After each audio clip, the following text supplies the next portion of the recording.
नमस्कार दोस्तों, only एसकेएमयू YouTube channel में आप सभी का स्वागत है। और आज के इस वीडियो में बात करने वाले एसकेएमयू यूजी सेमेस्टर 1 जो कि सेशन है आप लोग का 2025 से 29। और आज के इस वीडियो में हम लोग कवर करने वाले हैं जो कि आपका बीएससी पेपर है अंडरस्टैंडिंग इंडिया।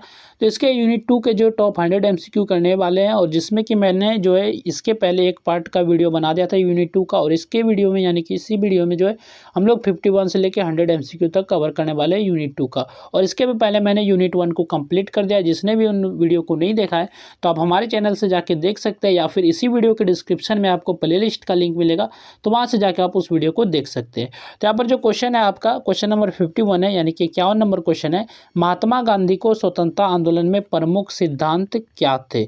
तो महात्मा गांधी के स्वतंत्रता आंदोलन में प्रमुख सिद्धांत क्या थे, तो ये आपको बताना है। और ऑप्शन है आपका हिंसा और क्रांति, सत्य और अहिंसा, या फिर सैन्य संघर्ष, या फिर आर्थिक बहिष्कार। तो इसका करेक्ट आंसर हो जाएगा ऑप्शन नंबर बी, यानी कि सत्य और अहिंसा। तो ये जो महात्मा गांधी के जो प्रमुख सिद्धांत थे, तो ऑप्शन बी इसका करेक्ट आंसर हो जाएगा। नेक्स्ट आपका क्वेश्चन है, आज़ाद हिंद फौज की स्थापना किसने की थी? महात्मा गांधी, सुभाष चंद्र बोस, जवाहरलाल नेहरू, भगत सिंह। तो आज़ाद हिंद फौज की स्थापना जो की थी सुभाष चंद्र बोस ने की थी, तो ऑप्शन बी इसका करेक्ट आंसर हो जाएगा सुभाष चंद्र बोस।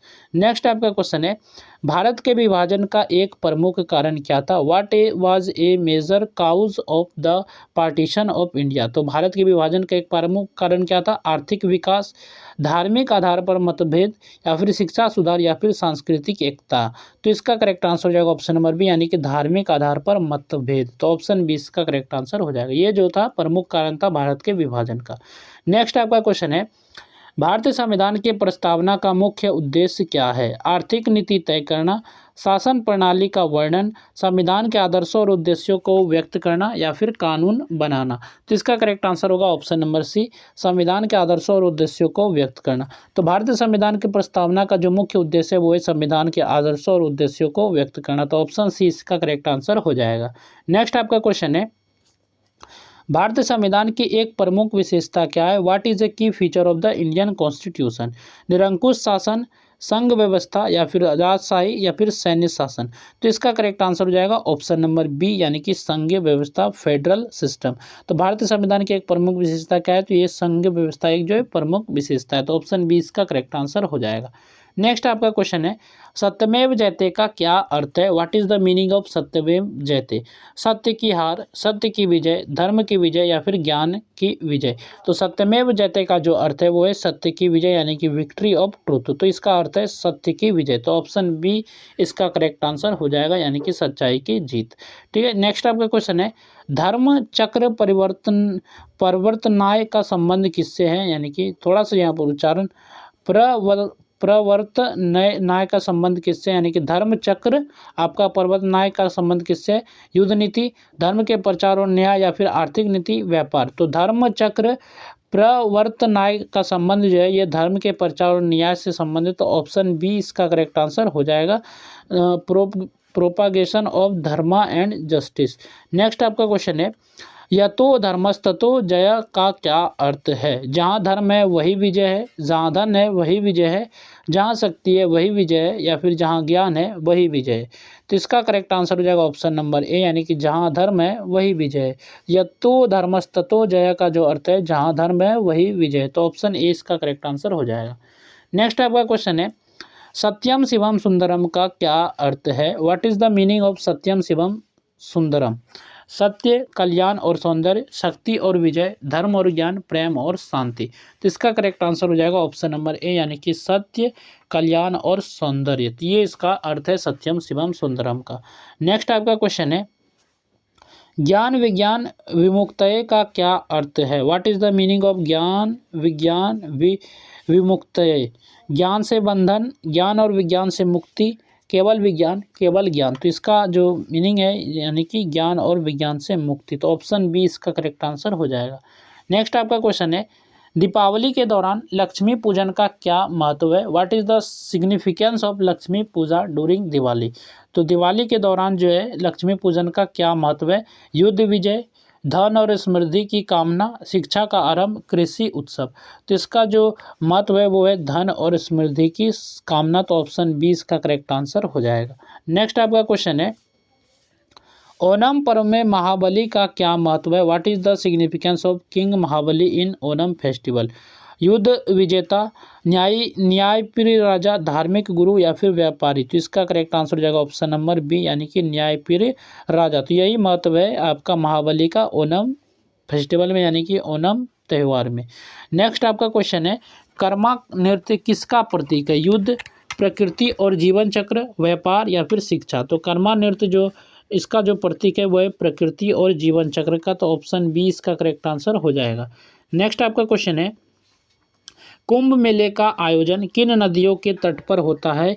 गंगा, यमुना, सरस्वती, गोदावरी, केवल गंगा, नर्मदा और ताप्ती, ब्रह्मपुत्र? तो इसका करेक्ट आंसर हो जाएगा ऑप्शन नंबर ए यानी कि गंगा, यमुना, सरस्वती, गोदावरी। तो ये नदियों के तट पर कुंभ मेले का आयोजन होता है। तो ऑप्शन ए इसका करेक्ट आंसर हो जाएगा। नेक्स्ट आपका क्वेश्चन है, चार धाम यात्रा में कौन सा धाम शामिल नहीं है?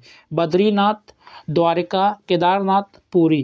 तो इसका करेक्ट आंसर होगा ऑप्शन नंबर सी यानी कि केदारनाथ। तो चार धाम यात्रा में जो है केदारनाथ धाम शामिल नहीं है। तो ऑप्शन सी इसका करेक्ट आंसर हो जाएगा। नेक्स्ट आपका क्वेश्चन है, नगर शैली के मंदिरों में गर्भगृह का क्या महत्व है? What is the significance of गर्भगृह इन नागर टेम्पल? यानी कि नागर शैली के मंदिरों में जो गर्भगृह का क्या महत्व है? प्रवेश द्वार, मुख्य देवता का स्थान, सभा स्थल, नृत्य स्थल? तो इसका करेक्ट आंसर होगा ऑप्शन नंबर बी यानी कि मुख्य देवता का स्थान। तो नागर शैली के मंदिरों में गर्भगृह का क्या महत्व है? तो मुख्य देवता का स्थान। तो ऑप्शन बी इसका करेक्ट आंसर होगा। नेक्स्ट आपका क्वेश्चन है, द्रविड़ शैली के मंदिरों में गोपुरम क्या होता है? तो द्रविड़ शैली के जो मंदिर होते हैं उसमें गोपुरम का क्या अर्थ है, क्या मीनिंग है, क्या होता है? गोपुरम मंदिर का शिखर होता है, प्रवेश द्वार का विशाल टावर होता है, जलाशय या फिर सभा मंडप होता है? तो इसका करेक्ट आंसर होगा ऑप्शन नंबर बी यानी कि प्रवेश द्वार का जो विशाल टावर होता है। तो गोपुरम का क्या होता है द्रविड़ शैली के मंदिरों में? तो प्रवेश द्वार का जो विशाल टावर यानी कि बड़ा सा टावर होता है प्रवेश द्वार पे। ठीक है। नेक्स्ट आपका क्वेश्चन है, वैसर शैली का विकास मुख्यतः किस क्षेत्र में हुआ? उत्तर भारत, दक्कन क्षेत्र, पूर्वी भारत, हिमालय क्षेत्र? तो वैसर शैली का विकास जो मुख्यतः जो हुआ है ये जो है दक्कन क्षेत्र में हुआ है। तो ऑप्शन बी इसका करेक्ट आंसर हो जाएगा दक्कन क्षेत्र यानी कि इंग्लिश में देखा जाए तो डेक्कन रीजन में जो वैसर शैली का विकास जो मुख्यतः हुआ है। तो ऑप्शन बी इसका करेक्ट आंसर हो जाएगा। नेक्स्ट आपका क्वेश्चन है, सांची स्तूप का निर्माण किसने करवाया था? चंद्रगुप्त मौर्य, अशोक, हर्षवर्धन या फिर कनिष्क? तो इसने कराया था अशोक ने। तो ऑप्शन बी इसका करेक्ट आंसर हो जाएगा। तो सांची स्तूप यानी कि सांची स्तूप का निर्माण किसने करवाया? तो अशोक ने करवाया था। तो ऑप्शन बी इसका करेक्ट आंसर हो जाएगा। नेक्स्ट आपका क्वेश्चन है, सारनाथ में बुद्ध ने कौन सा उपदेश दिया था? महापरिनिर्वाण, प्रथम धर्म चक्र प्रवर्तन, संघ की स्थापना, ध्यान, योग? तो इसका करेक्ट आंसर होगा ऑप्शन नंबर बी यानी कि प्रथम धर्म चक्र प्रवर्तन। तो सारनाथ में बुद्ध ने जो उपदेश दिया था यह प्रथम धर्म चक्र प्रवर्तन का उपदेश दिया था। तो ऑप्शन बी इसका करेक्ट आंसर होगा। नेक्स्ट जो आपका क्वेश्चन है, नेक्स्ट क्वेश्चन है, एलिफेंटा गुफाओं में मुख्य रूप से किस प्रकार की मूर्तियां पाई जाती है? बौद्ध मूर्तियां, जैन मूर्तियां, शिव की मूर्तियां? तो एलिफेंटा गुफाओं में जो मुख्य रूप से शिव की मूर्तियां पाए थे तो ऑप्शन सी इसका करेक्ट आंसर हो जाएगा शिव की मूर्तियां। और बाकी नेक्स्ट जो ऑप्शन देखे वो है विष्णु की मूर्तियां। नेक्स्ट आपका क्वेश्चन है, अजंता गुफाओं की चित्रकला किस विषय पर आधारित है? The painting of Ajanta caves are mainly based on which theme? Ramayana, Mahabharata, Jataka कथाएं, युद्ध दृश्य? तो इसका करेक्ट आंसर होगा ऑप्शन नंबर सी यानी कि जातक कथाएं। तो जातक कथाएं के विषयों पर आधारित अजंता गुफाओं की चित्रकला। नेक्स्ट आपका क्वेश्चन है, एलोरा गुफाओं में कैलाश मंदिर किससे संबंधित है?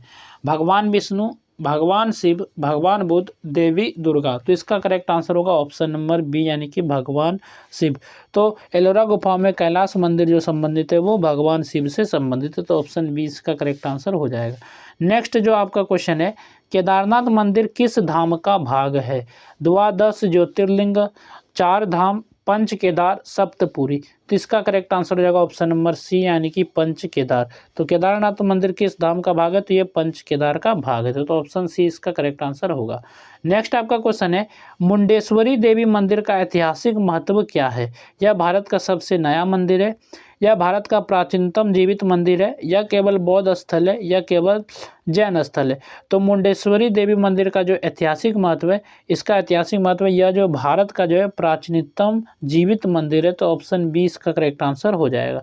नेक्स्ट आपका क्वेश्चन है, दशावतार विष्णु मंदिर किस काल से संबंधित है? मौर्य काल, गुप्त काल, चोल काल, मुगल काल। तो ये जो है आपका गुप्त काल से संबंधित है, तो ऑप्शन बी इसका करेक्ट आंसर हो जाएगा।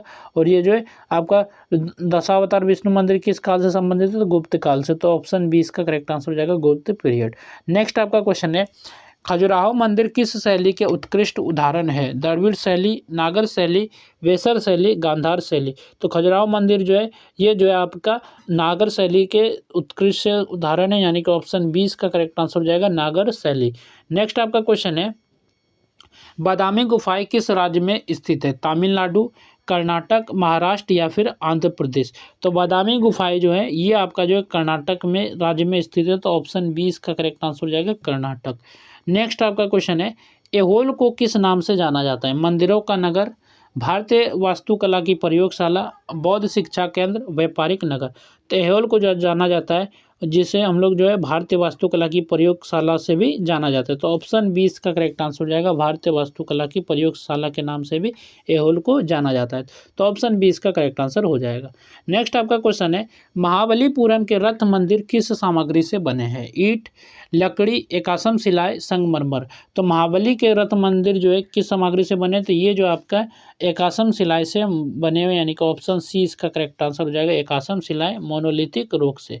नेक्स्ट आपका क्वेश्चन है, कोणार्क सूर्य मंदिर किस देवता को समर्पित है? भगवान शिव, भगवान विष्णु, सूर्यदेव, देवी दुर्गा। तो कोणार्क सूर्य मंदिर जो है ये जो किस देवता को समर्पित है? तो ये जो सूर्यदेव को समर्पित है, तो यानी कि ऑप्शन सी इसका करेक्ट आंसर हो जाएगा, सूर्यदेव। नेक्स्ट आपका क्वेश्चन है, मार्तंड सूर्य मंदिर का निर्माण किस वंश के शासक ने करवाया था? गुप्त वंश, मौर्य वंश, करकोट वंश, चोल वंश। तो मार्तंड सूर्य मंदिर का निर्माण जो कराया था ये करकोट वंश ने कराया था, तो ऑप्शन सी इसका करेक्ट आंसर हो जाएगा, करकोट वंश। नेक्स्ट आपका क्वेश्चन है, स्वर्ण मंदिर का वास्तविक नाम क्या है? हर मंदिर साहिब, काशी विश्वनाथ, सोमनाथ मंदिर, जगन्नाथ मंदिर। तो स्वर्ण मंदिर का जो वास्तविक नाम है, ये वास्तविक नाम है हर मंदिर साहब, यानी कि ऑप्शन ए इसका करेक्ट आंसर हो जाएगा, हर मंदिर साहब जो है इसका वास्तविक नाम है स्वर्ण मंदिर का। नेक्स्ट आपका क्वेश्चन है, लाल किला किस नदी के किनारे स्थित है? गंगा, यमुना, सरस्वती, नर्मदा। तो इसका करेक्ट आंसर होगा ऑप्शन नंबर बी, यानी कि यमुना। तो लाल किला जो है यमुना नदी के किनारे स्थित है। नेक्स्ट आपका क्वेश्चन है, ताजमहल किस शैली की वास्तुकला का उदाहरण है? द्रविड़ शैली, नागर शैली, मुगल वास्तुकला या फिर गांधार शैली। तो ये जो आपका मुगल वास्तुकला की शैली का है, तो ऑप्शन सी इसका करेक्ट आंसर हो जाएगा। ताजमहल जो है किस वास्तुकला का उदाहरण है? तो ये मुगल वास्तुकला का उदाहरण है। नेक्स्ट आपका क्वेश्चन है, भारतनाट्यम नृत्य की विशेषता क्या है? केवल लोक शैली, भाव, राग और ताल का संयोजन, केवल युद्ध कला, केवल संगीत। तो भारतनाट्यम नृत्य की जो विशेषता है भाव, राग और ताल का संयोजन, यानी कि ऑप्शन 20 का करेक्ट आंसर हो जाएगा। नेक्स्ट जो आपका क्वेश्चन है, कथक नृत्य की उत्पत्ति किस क्षेत्र में हुई? उत्तर भारत, दक्षिण भारत, पूर्व भारत, पश्चिम भारत। तो कथक नृत्य की जो उत्पत्ति हुई, यानी कि कथक डांस की जो उत्पत्ति जो हुई ये उत्तर भारत में जो अधिक हुई, यानी कि इस क्षेत्र में हुई है, तो ऑप्शन ए इसका करेक्ट आंसर हो जाएगा, उत्तर भारत। तो ऑप्शन ए इसका करेक्ट आंसर होगा। नेक्स्ट आपका क्वेश्चन है, कथकली नृत्य की प्रमुख विशेषता क्या है? सरल वेशभूषा, जटिल मेकअप और नाटकीय प्रस्तुति, केवल संगीत या फिर युद्ध अभ्यास। तो कथकली नृत्य की जो प्रमुख विशेषता है ये है जटिल मेकअप और जो है नाटकीय प्रस्तुति। तो ऑप्शन बी इसका करेक्ट आंसर, ये जो है आपका विशेषता है कथकली नृत्य की, यानी कथकली डांस का। नेक्स्ट आपका क्वेश्चन है, कुचिपुड़ी नृत्य किस राज्य से संबंधित है? कर्नाटक, तमिलनाडु, आंध्र प्रदेश, केरल। तो इसका करेक्ट आंसर होगा ऑप्शन नंबर सी, यानी कि आंध्र प्रदेश। तो कुचिपुड़ी डांस जो है आपका आंध्र प्रदेश राज्य से संबंधित है। नेक्स्ट आपका क्वेश्चन है, ओडिसी नृत्य का मुख्य विषय क्या है? युद्ध, धार्मिक, भक्ति, व्यापार, राजनीति। तो ओडिसी नृत्य का जो मुख्य विषय है, इसका मुख्य विषय है धार्मिक, भक्ति, रिलीजियस डिवोशन। तो इसका करेक्ट आंसर हो जाएगा ऑप्शन नंबर बी। नेक्स्ट आपका क्वेश्चन है, मणिपुरी नृत्य किसके लिए प्रसिद्ध है? तीव्र गति, युद्ध शैली, कोमल और भक्ति भाव, नाटकीय अभिनय। तो मणिपुरी नृत्य जो प्रसिद्ध है ये कोमल और भक्ति भाव के लिए प्रसिद्ध है, तो ऑप्शन सी इसका करेक्ट आंसर हो जाएगा, कोमल और भक्ति भाव। नेक्स्ट आपका क्वेश्चन है, सत्रिया नृत्य का विकास किसके द्वारा हुआ? शंकर देव, तुलसीदास, कबीर, कालिदास। तो सत्यानृत्य का जो विकास हुआ, तो ये जो विकास हुआ है शंकर देव के कारण हुआ है, तो ऑप्शन ए इसका करेक्ट आंसर हो जाएगा। इसके द्वारा जो सत्यानृत्य का विकास हुआ। नेक्स्ट आपका क्वेश्चन है, मोहिनी अट्टम नृत्य की प्रमुख विशेषता क्या है? तेज गति, कोमल और लास्य भाव, युद्ध कला, कठोर लय। तो मोहिनी अट्टम नृत्य की जो प्रमुख विशेषता है ये तेज गति है, तो ऑप्शन ए इसका करेक्ट आंसर हो जाएगा। ऑप्शन ए नहीं, ऑप्शन बी यानी कि कोमल और लास्य भाव, ग्रेसफुल एंड फेमिनेंस मूवमेंट। तो मोहिनी अट्टम नृत्य की प्रमुख विशेषता क्या है? तो कोमल और लास्य भाव, तो ऑप्शन बी इसका करेक्ट आंसर हो जाएगा। ये जो है प्रमुख विशेषता होगी मोहिनी अट्टम नृत्य की। नेक्स्ट आपका क्वेश्चन है, भांगड़ा नृत्य किस अवसर पर किया जाता है? नवरात्रि, फसल कटाई, दिवाली या फिर होली। तो भांगड़ा जो नृत्य किया जाता है ये फसल कटाई पे किया जाता है, तो ऑप्शन बी इसका करेक्ट आंसर हो जाएगा, फसल कटाई यानी कि हार्वेस्ट सीजन। नेक्स्ट आपका क्वेश्चन है, बिहू नृत्य किसका प्रतीक है? युद्ध, कृषि और नववर्ष या फिर व्यापार या फिर शिक्षा। तो बिहू नृत्य जो प्रतीक है ये कृषि और नववर्ष का प्रतीक है, तो ऑप्शन बी इसका करेक्ट आंसर हो जाएगा, agriculture and new year. Next आपका क्वेश्चन है, गरबा नृत्य किस देवी से संबंधित है? सरस्वती, लक्ष्मी, दुर्गा। तो गरबा नृत्य किस देवी से संबंधित है? और यहाँ पर ऑप्शन डी आपका पार्वती, तो ये इसका करेक्ट आंसर होगा ऑप्शन नंबर सी यानी कि दुर्गा। तो गरबा नृत्य जो संबंधित है ये दुर्गा देवी से संबंधित है, तो ऑप्शन सी इसका करेक्ट आंसर होगा। नेक्स्ट आपका क्वेश्चन है, भारतीय शास्त्रीय संगीत में राग का क्या अर्थ है? व्हाट डज राग mean in Indian classical music? ताल, स्वर समूह, वाद्य गीत। तो इसका करेक्ट आंसर होगा ऑप्शन नंबर बी यानी कि स्वर समूह, तो ऑप्शन बी इसका करेक्ट आंसर होगा। नेक्स्ट आपका क्वेश्चन है, कर्नाटक संगीत की प्रमुख भाषा कौन सी है? हिंदी, संस्कृत, तमिल और तेलुगु, उर्दू। तो कर्नाटक संगीत की जो प्रमुख भाषा है, यह प्रमुख भाषा है तमिल और तेलुगु, तो ऑप्शन सी इसका करेक्ट आंसर हो जाएगा। नेक्स्ट आपका क्वेश्चन है, ब्रिटिश उपनिवेशवाद के कारण भारत की अर्थव्यवस्था पर क्या प्रभाव पड़ा? औद्योगिक विकास, आत्मनिर्भरता, आर्थिक शोषण और अवनति, कृषि सुधार। तो इसका करेक्ट आंसर होगा ऑप्शन नंबर सी यानी कि आर्थिक शोषण और अवनति, तो यह आपका करेक्ट आंसर होगा। नेक्स्ट आपका क्वेश्चन है, 1857 के विद्रोह का परिणाम क्या हुआ? भारत को स्वतंत्रता, कंपनी शासन का अंत, लोकतंत्र की स्थापना, औद्योगिक विकास। तो 1857 के विद्रोह का जो रिजल्ट मिला, परिणाम जो हुआ वो लोकतंत्र की स्थापना नहीं, ये ऑप्शन बी आपका करेक्ट आंसर हो जाएगा, कंपनी शासन का अंत यानी कि एंड ऑफ कंपनी रूल। तो ऑप्शन बी इसका करेक्ट आंसर हो जाएगा, ये जो इसका परिणाम हुआ 1857 के विद्रोह का। तो यहाँ तक हम लोगों ने यूनिट 2 को भी कंप्लीट कर लिया, और आपके सिलेबस में 2 ही यूनिट है, और बाकी जो इसके बाद हम लोग सेट के फॉर्म में कुछ सेट कर लेंगे, यानी कि एक सेट में 50 क्वेश्चन करके इस तरह एमसीक्यू करने वाले। फिलहाल के लिए आप जो है सभी वीडियो को अच्छे से देख लीजिएगा, चारों वीडियो को। बाकी सेट के वीडियो को देखते हैं, अगर कल से डाल पाए तो कल से आपको देखने को मिलेगा, या तो अगर समय मिला तो आज ही रात को कुछ वीडियो अपलोड कर दूंगा। तो चलिए फिर मिलते हैं नेक्स्ट वीडियो में। इस वीडियो में बस इतना ही।